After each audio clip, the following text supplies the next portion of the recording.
Dan Wetzel blasts Nike's treatment of Caitlin Clark as one of the great marketing failures.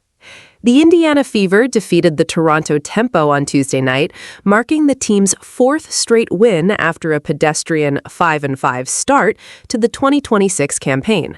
However, as positive as Indiana's momentum has been of late, Tuesday's win, which saw Fever superstar Caitlin Clark go off for a 21-point, 14-assist double-double, was largely overshadowed by the unveiling of Clark's debut signature shoe with Nike.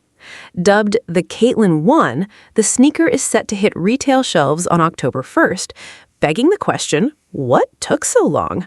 Clark is entering her third season as a professional, and the shoes won't hit shelves until after her season concludes, 5 years after she signed her first deal with Nike.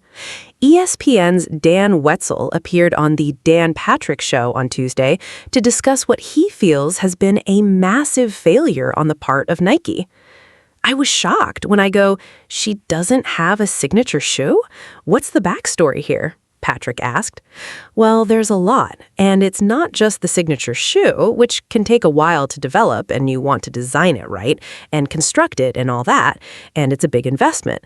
There's only been one brief Caitlin Clark television commercial. There's very little promotion in stores. There's very little pop-up events.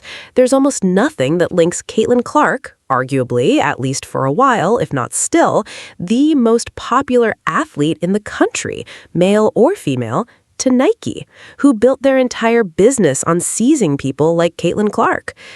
The shoe is one part of it, but even on their social media, they barely play her. So she has been on the back burner for Nike for most of these 4 years.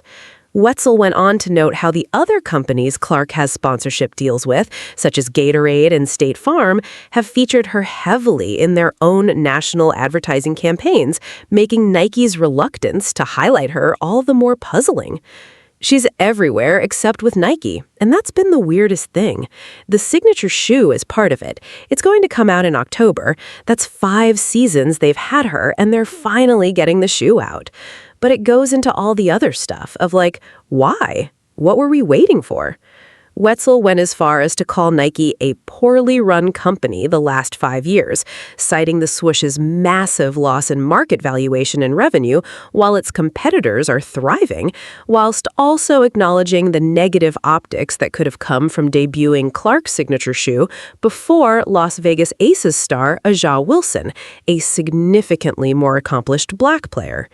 It's not too late for Nike to capitalize on having Clark, arguably the biggest athlete in the country, male or female, but Wetzel sees it as a head-scratching blunder to not capitalize on the peak of her popularity in 2024.